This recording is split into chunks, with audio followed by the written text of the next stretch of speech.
जय Sai Ram everyone, welcome to the Sai radio. आज experience सुनाने जा रही हूँ, पर नेक्स्ट एक्सपीरियंस प्रोबेबली 27 मार्च के बाद सुना पाऊँगी, क्योंकि किसी बहुत ज़्यादा काम में स्टक हूँ। बहुत लोगों के एक्सपीरियंस मेल के थ्रू मुझे मिले हैं, पर चलिए आज का ये एक्सपीरियंस सुना देती हूँ।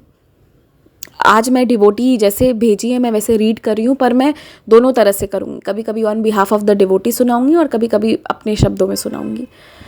तो शुरू करती हूँ आज का ये अनुभव।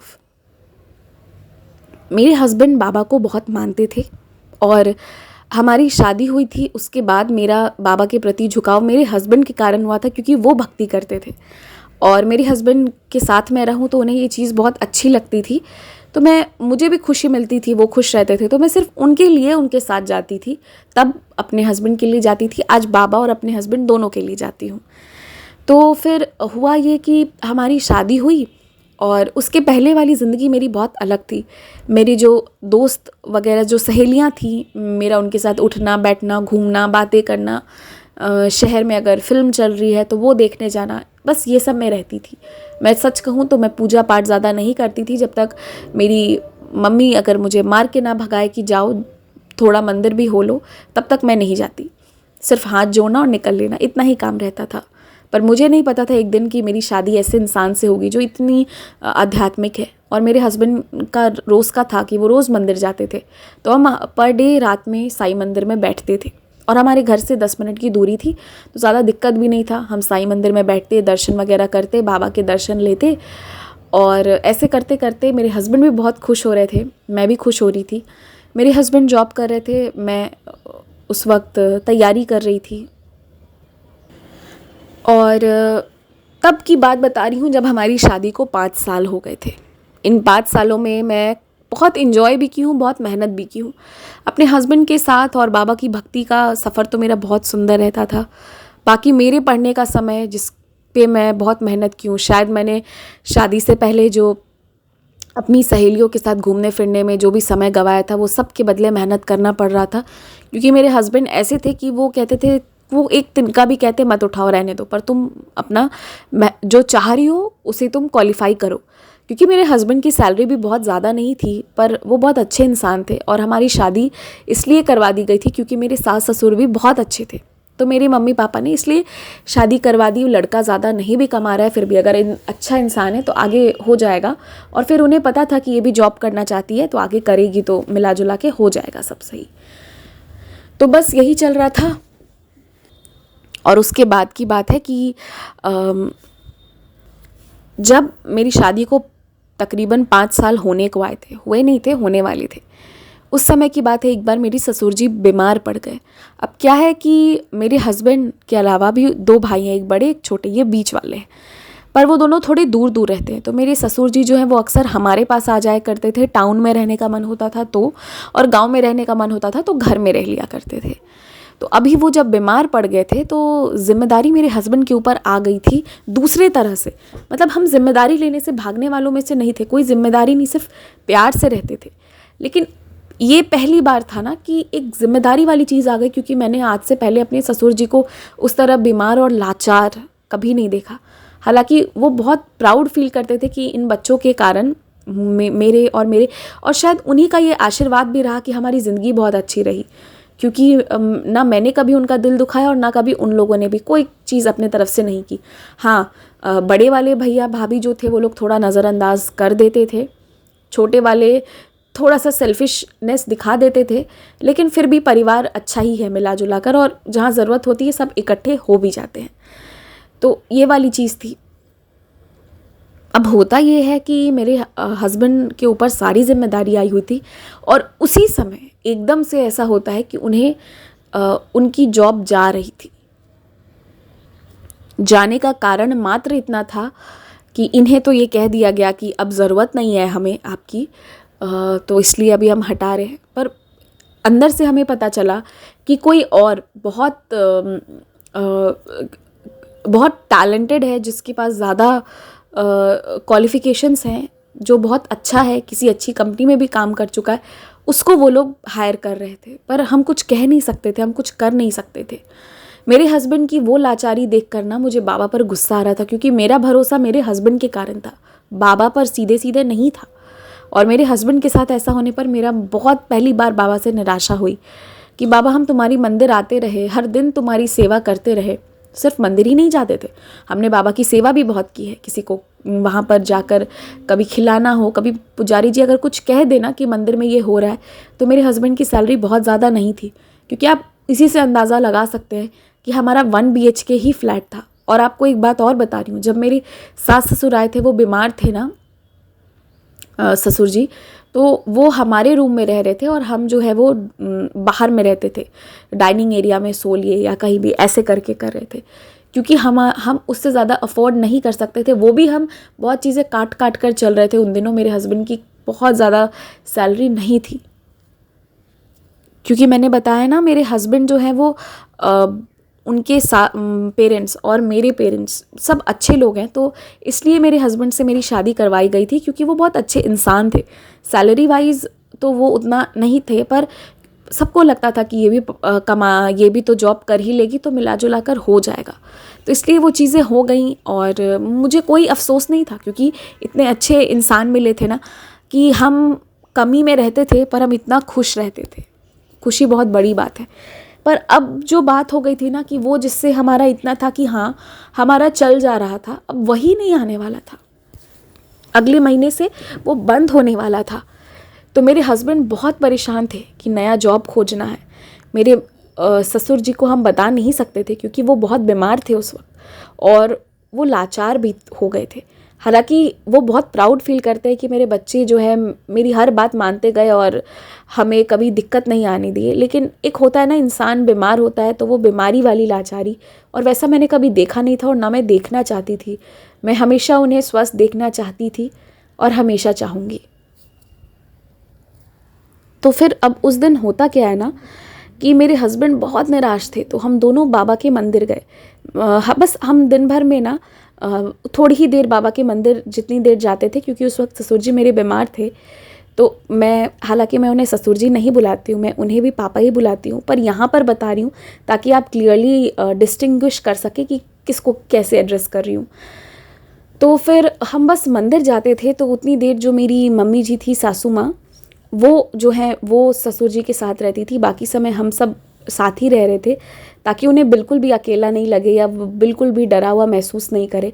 उनका बहुत बड़ा ऑपरेशन पैर का होने वाला था। ऑपरेशन और ऑपरेशन के खर्च मेरे हस्बैंड शादी के पहले भी जो बचाए हुए थे, हमें लग रहा था कि हमें उसी पर अब चलना पड़ेगा। अब होता ये है कि देखिए, फिर भी कोई ना कोई दोस्त, कोई ना कोई मित्र, रिश्तेदार उम्मीद दे रहे थे कि यहाँ से मिल जाएगा, वहाँ से मिल जाएगा, यहाँ अप्लाई करो। और मेरे हस्बैंड भी बहुत कोशिश कर रहे थे, लेकिन एक चीज़ थी कि कहीं से नौकरी नहीं मिल रही थी। और इसी दौरान मेरे ससुर जी का ऑपरेशन भी होना था, और वो भी मेरे हस्बैंड जो पहले थोड़ा बहुत रखे हुए थे उसी से करवाए। और वो हर दिन बाहर जाते थे, जिससे कि मेरे ससुर जी को पता ही नहीं चले कि उनके पास नौकरी नहीं है, और फिर हर दिन घर आते थे। और बीच का वो जो समय रहता था ना, उसमें वो, आप सोच लीजिए कि हर दिन कोशिश करते थे कि उन्हें कहीं से नौकरी मिल जाए, कुछ मिल जाए। और उनका पिछली कंपनी के प्रति जो है ना, धीरे धीरे करके भाव बहुत ख़राब होता गया, क्योंकि मेरे हस्बैंड बहुत शिद्दत से, बहुत मन से काम किए, बहुत ईमानदार थे, पर सिर्फ एक अच्छे डिग्री वाले के लिए उन्होंने ये नहीं सोचा कि जो आदमी मेहनत कर रहा है, एक्सपीरियंस्ड है, तुमको सारे काम करके दे रहा है, फिर भी तुम दूसरे को लेकर आ रहे हो। तो फिर खैर, वो तो कंपनी वाले, उनका कंपनी का उनका लेना देना, वो इंसान को इंसान वाली चीज़ थी नहीं। और मेरे हस्बैंड भी बहुत उदास हो गए थे। हम हर दिन मंदिर जाकर बाबा से कह रहे थे कि बाबा अब क्या होगा। और ऐसा करते करते 5 महीना बीत गया। अब हमारे पास अगले जो महीने थी, सिर्फ हम अगले महीने का रेंट दे सकते थे और शायद थोड़ा बहुत राशन दे पाते, उसके आगे कुछ नहीं। और मेरे ससुर जी को जो उनके पास जो उनका पैसा आता था, जो उनका पेंशन आता था, तो हम मेरे हस्बैंड कभी उससे लेते ही नहीं थे, कभी नहीं लिए, और अपने ही से करके देते थे। ये भी नहीं कि ऑपरेशन है तो वो देंगे या खर्च करेंगे, तो हम उनसे मांगते भी नहीं। और हमें पहली बार लग रहा था कि शायद हमें अब उनसे मांगना पड़ जाएगा। हमारी हालचाल बहुत ख़राब हो गई थी उस वक्त, कुछ समझ नहीं आ रहा था। तो तब की आपको बता रही हूँ कि मैं और मेरे हस्बैंड बाबा के मंदिर जा रहे थे। एक दिन रात हो गया था और आरती का समय था, पर आरती करने के लिए पंडित जी पता नहीं कहाँ थे। मंदिर खाली खुली हुई पड़ी हुई थी और पंडित जी थे ही नहीं। तो उस दिन ना मेरे हस्बैंड की आंखों से बस आंसू निकल गया। और कमाल की बात है, उस दिन कोई भक्त भी नहीं आया था। और वैसे भी ठंड की रात में उतना लोग थोड़ी जाते हैं, जिसको बहुत प्यार होगा वो ही जा सकता है। तो मेरे हस्बैंड को रोता हुआ देखकर मुझे भी आंसू आ गया और हम दोनों हाथ जोड़कर बाबा के सामने बैठकर रो रहे थे कि बाबा, बहुत बड़ी आफत में हम फंस गए हैं और आपने ही सिखाया था कि माता पिता का सेवा करो, और आज पहली बार होगा कि अब हमको उन पे आश्रित, मतलब उनसे मांग कर करना पड़ेगा, वो भी इस समय जब वो इतने बीमार है। और इसका उन पे मेंटली भी इफ़ेक्ट होगा कि, और अगर वो ये जान गए कि मेरे जॉब चला गया है तो वो बहुत परेशान होंगे, क्योंकि मेरे ससुर जी जानते थे कि मेरे हस्बैंड बहुत डिज़र्विंग है, बहुत अच्छे हैं। और वैसे में ये सुनकर वो बहुत रोएंगे। और साथ ही साथ हमारी कंडीशन भी बहुत ख़राब उस वक्त हो गई थी। अगले महीने का सिर्फ़ और सिर्फ हमारे पास रेंट था और थोड़ा बहुत पैसा था, उसके अलावा नहीं था। मतलब उसके बाद आप ये मान सकते हैं कि उसके अलावा शायद 5-6 हज़ार बच रहे होंगे, जिसमें हम क्या करेंगे। और उसके बाद कुछ नहीं था। मांगे तो कहाँ से मांगे, अब तक हमने अपना कंडीशन किसी को नहीं बताया था, बस हम दोनों और बाबा जान रहे थे। तो फिर क्या होता है कि एक तो इन 5 महीने में एक इंसान रोज़ घर से बाहर जा रहा है, पूरा टाइम रह के फिर आ रहा है। हालांकि ये जैसे पहले 7-8 बजे आते थे, उसको कम करके ये 5 बजे तक आ जाते थे हर दिन, क्योंकि कितनी ही देर ये बाहर रहेंगे। लेकिन उतने घंटे बाहर रहकर नौकरी खोजना लगातार 5 महीने किसी के लिए कितना स्ट्रेसफुल हो सकता है। हर दिन कोशिश करते और हर दिन उस पुरानी कंपनी से हमारा नफ़रत बढ़ता गया।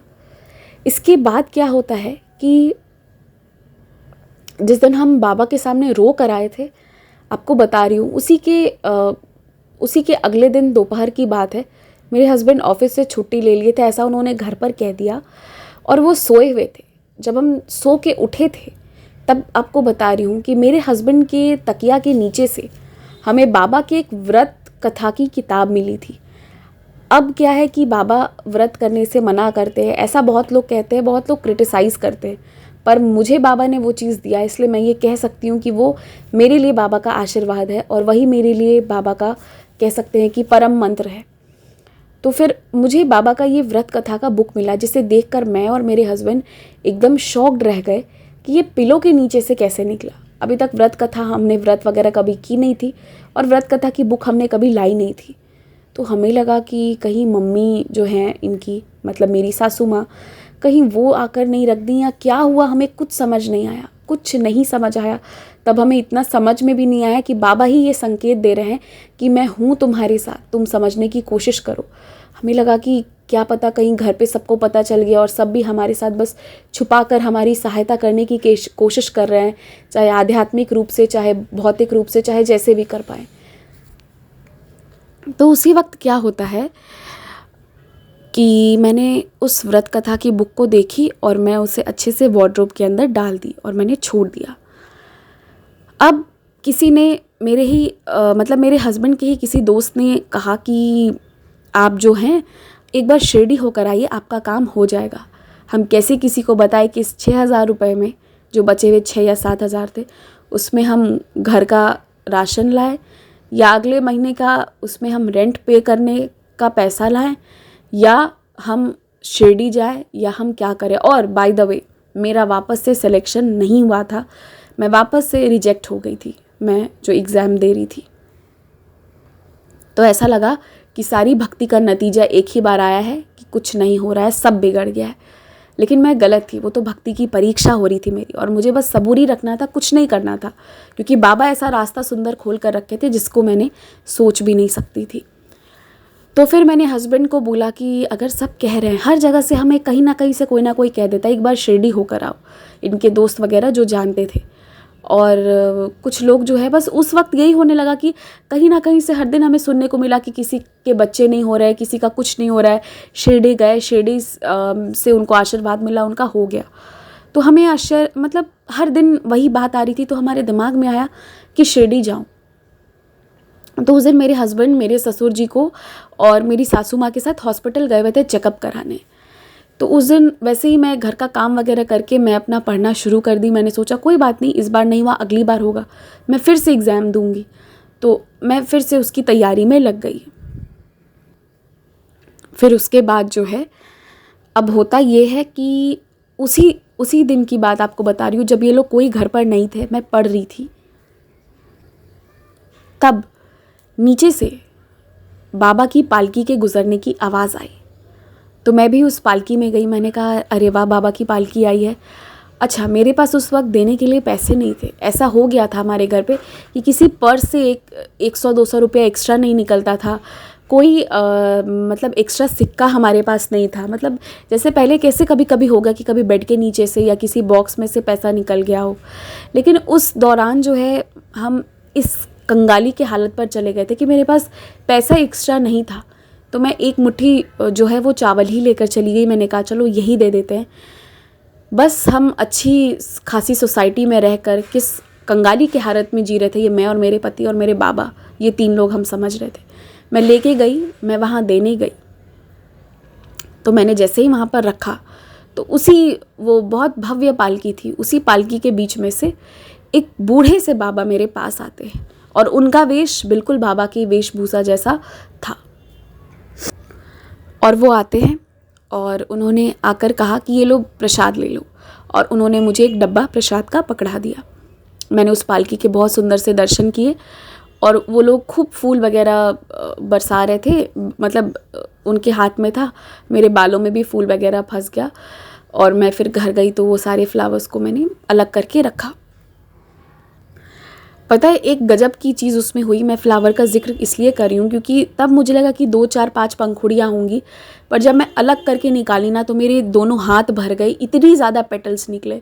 मैं शॉक्ड थी कि आते वक्त तो सिर्फ 3 4 दिख रहे थे और था ही नहीं, पर दोनों हाथ भर के इतने ज़्यादा गुलाब की पंखुड़ियाँ कैसे निकल सकती हैं।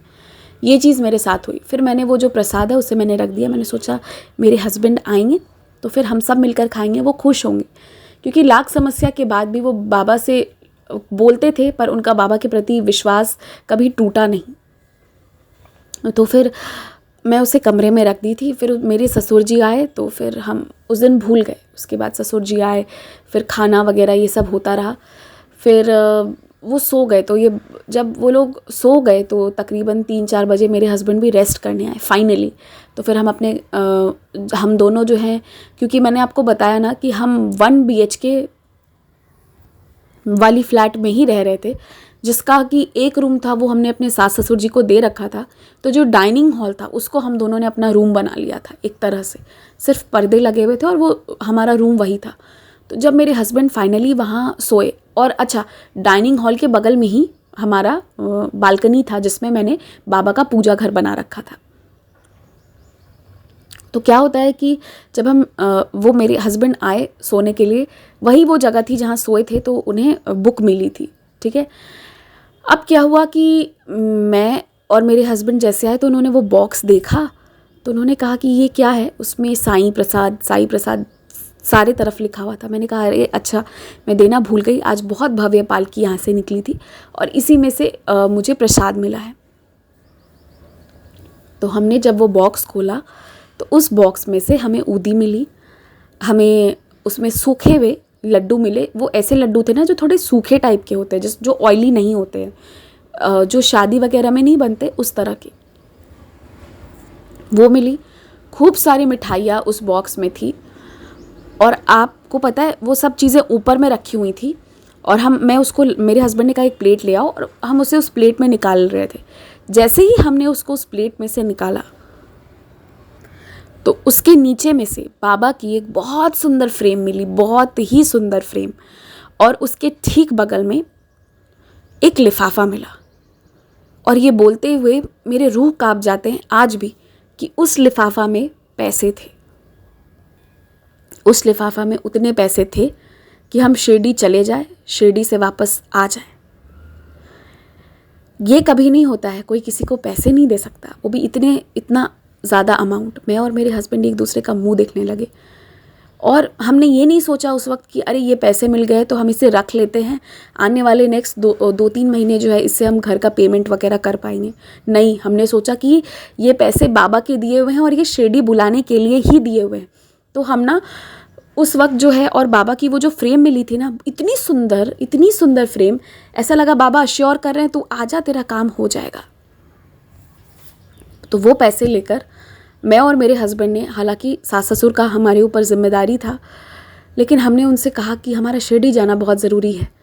तो वो लोग मना नहीं किए। उन्हें भी कुछ तो लगा, उन्हें लगा कि ये बच्चे जो आज तक इतनी सेवा कर रहे हैं, अगर ये बीच से ऐसे शिरडी जाना चाह रहे हैं तो हो ना हो कोई बात ज़रूर होगी। तो मेरे ससुर जी ने अज्यूम किया कि शायद हम उनकी हेल्थ के कारण जाना चाह रहे हैं, क्योंकि मेरे हस्बैंड को हमें बहुत परेशान देखकर वो कहते भी थे कि मैं ठीक हो जाऊंगा, तुम लोग ऐसे डरो मत, क्योंकि वो हमें चिंता में नहीं देख पाते थे। वो बहुत अच्छे इंसान है, बहुत अच्छे इंसान है। तो फिर उन्होंने कह दिया ठीक है जाओ। और 2-3 दिन के लिए मेरे हस्बैंड जो हैं वो आसपास बोल कर गए थे कि जो भी हेल्प हो और जो भी ये सब ला कर गए थे कि कहीं जाने की भी ज़रूरत नहीं है। और हम शिरडी के लिए निकल लिए। हम शिरडी गए। शिरडी में हमने मतलब हम पहुँचे हैं और हमने दर्शन लिया है, और हम होटल भी बुक नहीं किए। मैं आपको अभी एक चीज़ बता रही हूँ कि हम लोग कभी भी इंडियन रेलवेज़ का वॉशरूम यूज़ नहीं किए थे, पर हमारी कंगाली की हालत ऐसी हो गई थी कि हम उसके वॉशरूम यूज़ कर किए थे ट्रेन में ही। मतलब मैं आपको बता नहीं सकती मैंने वो कैसी ज़िंदगी जी थी। और फिर उसके बाद हम जब शिरडी सुबह पहुँचे तो हमने शिरडी में मतलब पहुँचे हैं, और उसके बाद जो है हमें सिर्फ एक नहाने का था कि नहाना कहाँ है और सामान कहाँ रखना है। तो फिर हमने जो वो बस होटल जो रूम था, जो मेरे हस्बैंड के फ्रेंड, क्योंकि वो तो बहुत रेगुलर आते थे ना, उनके कुछ सारे फ्रेंड्स भी ऐसे थे जो साईं भक्त थे, जो ऑफिस के नहीं थे, साईं भक्त फ्रेंड्स भी थे। तो हमने उनके रूम में ही हम फिर नहाए, सीधा नहाए हम, और हमने जो थोड़ा सा सामान लिया हुआ था उसे हम वहीं पर छोड़े और हम सीधे गए समाधि मंदिर में, बाबा का दर्शन किए। आँखों में सिर्फ आंसू थे, और बाबा को देखकर मैं बता नहीं सकती, मेरे पास शब्द ही नहीं है क्या महसूस हुआ। ऐसा लगा कि सब सही हो जाएगा। और उसके बाद हमारी जो अगली ट्रेन थी वो कुछ ही घंटों में थी, शाम में या रात में नहीं थी। तो हम समाधि मंदिर शिरडी सिर्फ उतना ही घूमे, और उसके बाद हम वो सामान लिए और हम स्टेशन पर चले गए। हमने होटल बुक नहीं की, और स्टेशन पर तकरीबन हमने बाबा के हम 2-3 बार दर्शन करने के बाद अच्छे से लाइन में लग के, उसके बाद हम उस सामान को लेकर मैं और मेरे हस्बैंड हम दोनों मिलकर कुछ थोड़ा बहुत खा लिए, और उसके बाद हम स्टेशन पर ही बैठे रहे, क्योंकि हमें ये था कि अगर हम होटल ले लेंगे तो आराम तो हो जाती, हम सो लेते, क्योंकि ट्रेन कुछ घंटों बाद थी, उसी दिन थी, जैसे सुबह में पहुंची थी तो उसी दिन शाम में थी। पर हमने वो समय जो है, और हम कुछ खरीद नहीं सकते थे, हमारे पास पैसों की इतनी कमी थी कि हम बता ही नहीं सकते। मतलब मैं शिरडी गई, और मैं शिरडी जाकर बाबा का एक बहुत सुंदर फ्रेम जो मुझे पसंद आया, मैं वो ले भी नहीं सकती थी। तो फिर हमें ये था कि बस अब हम बाबा को मन ही मन आराधना करेंगे, और हम स्टेशन पर बैठे रहे जब तक कि हमारी ट्रेन नहीं आ गई। और फिर ट्रेन आई तो हम सीधा फिर ट्रेन से बैठकर आ गए। हमने होटल बुक नहीं किया, चाहते तो हम 3-4 घंटे सो लेते, आराम कर लेते, कुछ भी कर लेते, पर हमने सोचा कि वो पैसे भी हम बचा लेते। तो इससे क्या होगा ना कि कि हमारा ना अगले 1 महीने का और रेंट जो है वो हम दे पाएंगे, रेंट निकल जाएगा। और क्योंकि वो जो पैसे हमें मिले थे ना, वो बहुत ज़्यादा अमाउंट हमें मिले थे। अगर हम चाहते तो उससे हम शिरडी का ट्रिप तो बहुत इंजॉयबल कर लेते, पर हमने ना बहुत कम में किया था, जिससे कि मैं और मेरे हस्बैंड आगे के 2 महीने का रेंट या फिर 1-1.5 महीने का रेंट और राशन कुछ ऐसा निकाल ले, क्योंकि हमें नहीं पता था कि आगे क्या होगा। बाबा पर भरोसा था, विश्वास था, पर 5 महीने से हमारे साथ जो चीज़ें हो रही थी, और हम जिस 1-1 रुपए के मोहताज बन गए थे, हम दोनों एक दूसरे का मुंह देखते और फिर छोड़ देते, ये वाली चीज़ रह जाती। इसके कारण हम शादी अटेंड करने नहीं गए किसी का। तो फिर उसके बाद जो है हमें बस हर 1-1 रुपए हमारे लिए मैटर कर रहा था।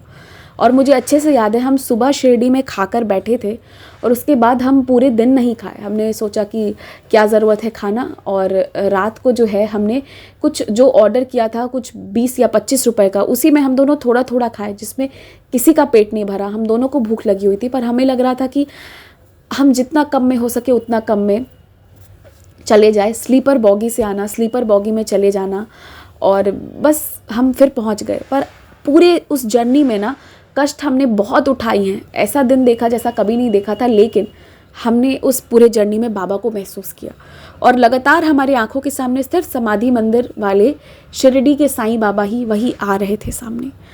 अब हम उसके बाद वहाँ से वापस आ गए ना, तो जब मैं रात में ट्रेन में सोई हुई थी, मन में ना बहुत अलग अलग ख्याल थे।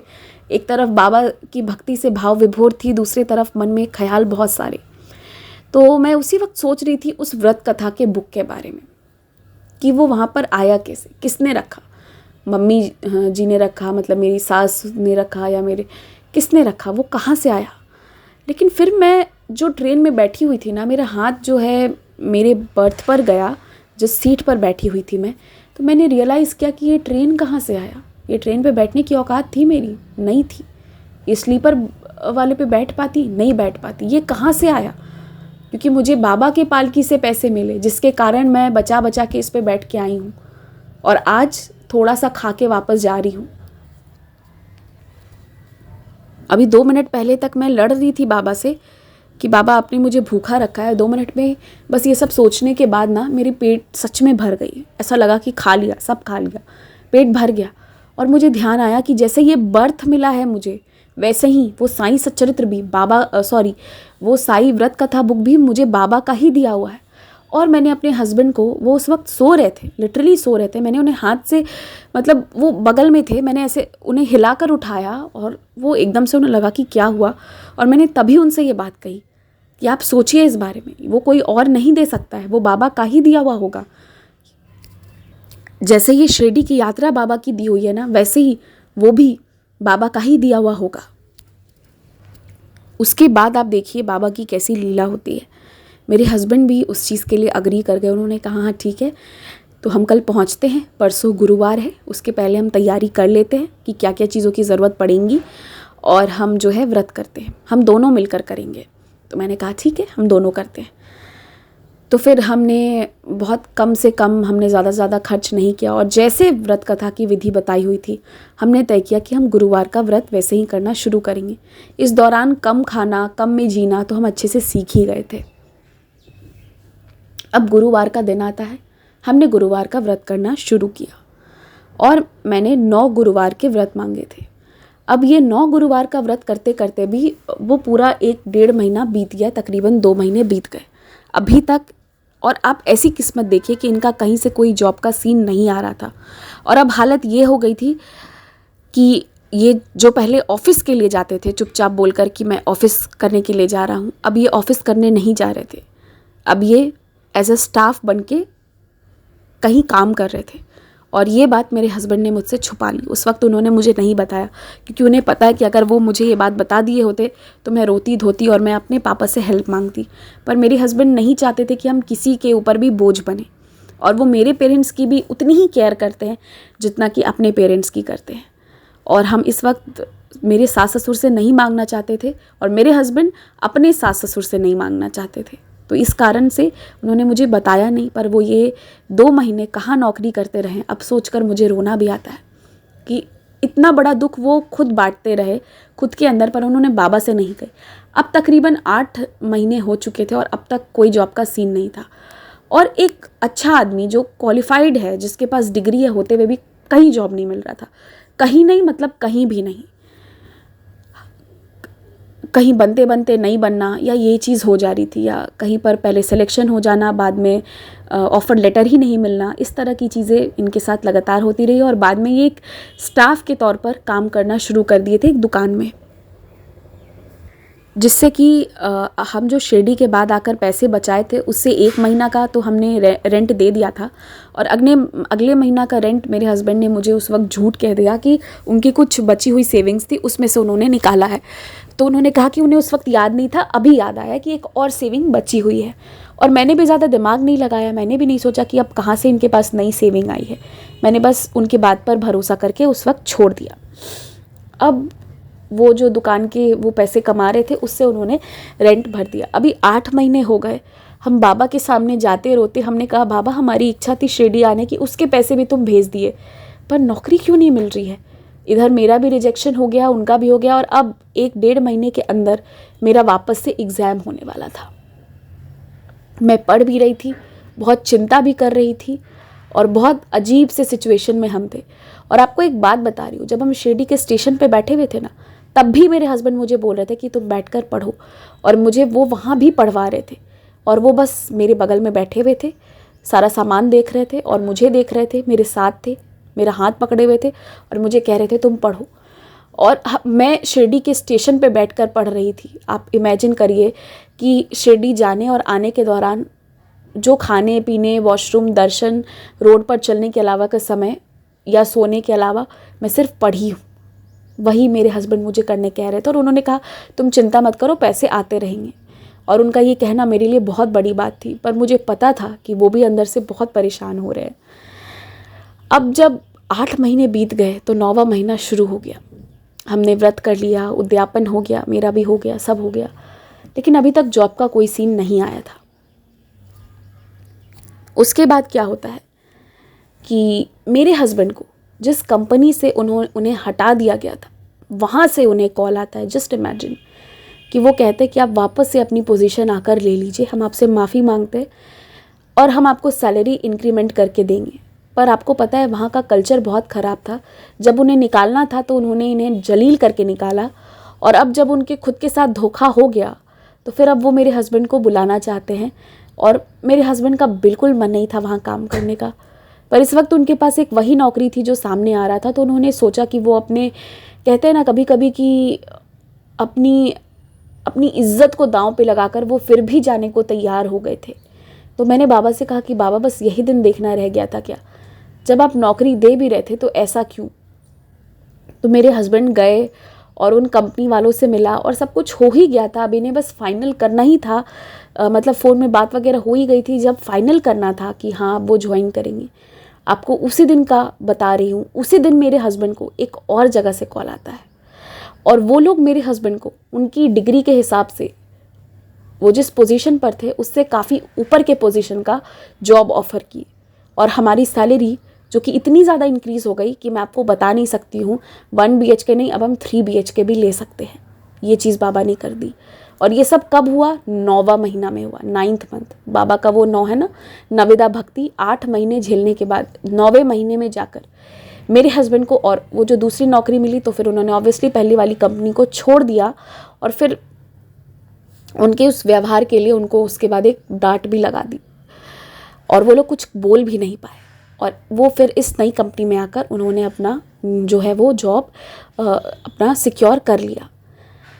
तो जाकर मैंने बाबा की जब ये करिश्मा देखी तो मुझे बहुत खुशी हुई। और जब उन्होंने ये न्यू जॉब ले लिया तो फिर हमारे ससुर जी और सासू माँ को बताया, और मेरे ससुर जी बहुत अच्छे इंसान हैं। उन्होंने मेरे हस्बैंड को गाइड किया, कहा कि अब तू फ्लैट मत खरीद, मत लेता रहे इस तरह से। और उन्होंने गाइड किया कि तू एक सीधा एक छोटा सा जो डुप्लेक्स आता है ना वो ले ले एक ही बार, ताकि एटलीस्ट अब तुम अच्छे से रहो। जब तुम, क्योंकि आप सोचो कि पहले इतनी कम सैलरी थी जिसमें हम ऑलरेडी बहुत चीज़ें कटौती करके चलते थे, घूमने फिरने ज़्यादा नहीं जाना ये सब, लेकिन अब इतनी ज़्यादा सैलरी थी। तो मेरे हस्बैंड मेरे ससुर जी ने ये बिल्कुल सही चीज़ गाइड की थी कि उड़ाने की जगह तुम एक अपना खुद का घर लेने का सोचो। तो हम आने वाले और 1 साल तक उसी 1 BHK में रहे थे, और उसी के दौरान जो है फिर हमारा, मतलब क्योंकि ये 1 BHK में रहे तो इसमें कम रेंट था इन कंपैरिजन, तो इस कारण हम फिर नया घर भी ले पाए। इधर ये चीज़ हुई, लोन वगैरह सब पास, बाबा सब करवाते चले गए, सब बहुत स्मूथ हुआ। लेकिन जो चीज़ मुझे उम्मीद नहीं थी ना, एक वो चीज़ भी हो गई। नौकरी तो मेरे पति को मिल ही गई, और बाद में उन्होंने मुझे बताया भी कि वो उन 2 महीने कहाँ कहाँ नौकरी भी किए हुए हैं, मतलब दुकान में स्टाफ बनकर काम किए हैं। लेकिन उसके बाद एक चीज़ होती है कि मेरा भी सिलेक्शन हो गया, मैं भी क्वालिफाई कर गई, मेरा सिलेक्शन भी हो गया और मुझे भी जॉब मिल गई। मेरे हस्बैंड को एक अच्छी कंपनी और मुझे एक अच्छा सा सरकारी नौकरी मिल गया, जिसके बाद जो है हमारी लाइफ में फाइनली स्टेबिलिटी आ गई। इसके बाद मुझे और मेरे हस्बैंड को कभी चिंता नहीं थी। तो हमने वो दिन देखा, इसलिए हमें पता है कि वो क्या कीमत होती है ना, हमें एक एक पैसों की कीमत करना बाबा ने सिखाया है। और उससे भी ज़्यादा बाबा ने ये बता दिया कि चाहे कुछ भी हो जाए, तेरे थाली में रोटी कैसे आएगी, तेरे तन पे कपड़े कैसे होंगे, तेरे सर के ऊपर छत कैसे होगा, ये मैं सुनिश्चित करूँगा। और इस तरह से जो है मैंने बाबा को कोसा था ना, मैंने बाबा से लड़ाई की थी, और देखो बाबा ने एक को नहीं हम दोनों को एक ही साथ नौकरी भी दे दी। और फिर उसके बाद जो है हमारा घर भी हो गया। हमने तो सिर्फ नौकरी मांगी थी शिरडी जाकर, हमें क्या पता था कि हमें हमारा घर भी मिल जाएगा। तो फिर हमें हमारा घर मिला, और फिर जब हम घर के बाद जब हम शिरडी गए ना वापस, और मेरे सास ससुर भी गए थे, तो हमने फिर मेरे पसंद वाली फ्रेम भी लेकर आई, जिसे आज भी मैं अपने घर पर रखी हुई हूँ। तो ये एक बाबा की बहुत बड़ी अनुभूति है मेरी लाइफ में, जिसे मैं कभी भूल नहीं सकती। सबसे बड़ी बात तो ये है कि नौकरी वगैरह तो मिल गई, लेकिन वो ट्रिप बाबा ने मुझे स्पॉन्सर किया था, ये बहुत बड़ी बात थी मेरे लिए। जय साईं राम।